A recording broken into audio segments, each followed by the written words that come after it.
என்னன்னு தெரியுங்க? தமிழ்நாட்டை காணா. அப்படியா? தமிழ்நாட்டை காணா.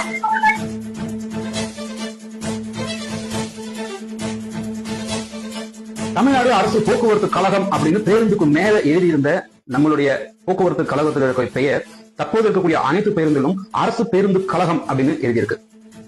இது ரொம்ப நாசூக்கா, ரொம்ப வெளியில தெரியாம இந்த பெயர் நீக்கப்பட்டிருக்கு. தமிழ்நாடு அப்படிங்கிற பெயர் தமிழ்நாடு அரசு போக்குவரத்துங்கிற பெயர்ல இருந்து எடுக்கப்பட்டு அரசு போக்குவரத்து கழகம் அப்படின்னு திரும்ப அதுல எழுதப்பட்டிருக்கு.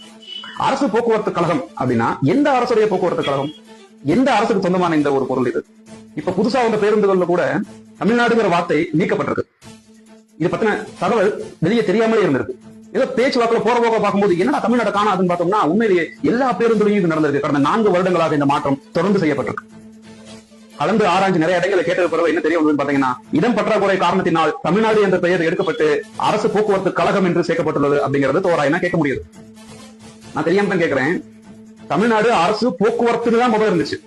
இடம் பத்தலன்னு சொல்லி நீங்க தமிழ்நாடு எடுத்திருந்தீங்கன்னா அரசு போக்குவரத்து தானே இருக்கணும். பின்னால கழகம் அப்படின்னு எப்படி சேர்த்தீங்க? அப்ப அரசு போக்குவரத்து கழகம், கழகத்தை சேர்க்கறதுக்கு உங்களுக்கு இடம் இருக்கு. தமிழ்நாடுங்கிற ஒரு இடத்தை சேர்க்கறதுக்கு உங்களுக்கு இடம் இல்ல. இது என்னமோ பேருந்துல எழுதுற இடம் எடுக்க மாதிரி தெரியல. இது என்னமோ தமிழ்நாடுங்கிற ஒரு பேரை அதோடைய சொத்து மேல எழுதுறதுக்கு மனசு இல்லைங்கிறதான் வெளியே ரொம்ப தெளிவா தெரியுது. தமிழ்நாடும் அழிந்து கொண்டிருக்கிறது, அதுக்கான சூழ்ச்சி விஷயங்கள் நடந்து கொண்டிருக்கிறது அப்படிங்கறத நம்ம உணவுபூர்வமாக தெரிந்து கொள்ள வேண்டும் மக்களே. இதுதான் உண்மையான விஷயம். இதுதான் திராவிட மாடல் சொன்னீங்களா? தமிழ அழிப்பதுதான் திராவிட மாடலா? தமிழ்நாடு பெயரை எடுக்கிறதா திராவிட மாடலா?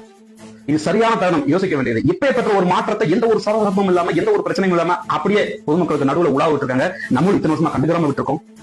மனசுக்கு ரொம்ப வேதனையா இருக்கு. நம்ம வீட்டுல விசேஷம் வைக்கக்கூடிய ஒருத்தர் தன்னுடைய பெயரை பத்திரிகையில போடல அப்படின்னா இது என்னுடைய தன்மான பிரச்சனை, நீ எனக்கு மரியாதை கொடுக்கல அப்படின்னு நம்ம கோவப்பட்டுக்கிட்டு அவன் விசேஷத்துக்கு போகாம இருந்துக்கிறோம். இல்ல, வாழ்க்கையில அவங்க பேச்சுவார்த்தையை நடத்தாம கூட இருந்துக்கிறான். இப்படிப்பட்ட ஒரு சூழ்நிலைகள் காரணங்கள் இருக்கும்போது நம்மளுடைய பெயரை பத்திரிகையில போடலங்கிறப்ப என்னுடைய உரிமை பறிபோய் விட்டது, என்னுடைய மரியாதை பறிபோய் விட்டதுங்கிற ஒரு கோபம் ஒரு தனி மனிதனுக்கு இருக்கும்போது இன்னைக்கு தமிழ்நாடுங்கிற பேரே தமிழ்நாட்டுடைய சொத்து மேல எழுதப்படல, எடுக்கப்பட்டுச்சுங்கிறப்ப இதை பார்த்துட்டு எப்படி சும்மா கடந்து போக முடியும்? கண்டிப்பா யோசிக்கக்கூடிய விஷயம். இது மிகவும் கண்டிக்கத்தக்கக்கூடிய விஷயம் மக்களே. இந்த தகவலை நிறைய பேருக்கு தெரியப்படுத்துங்க.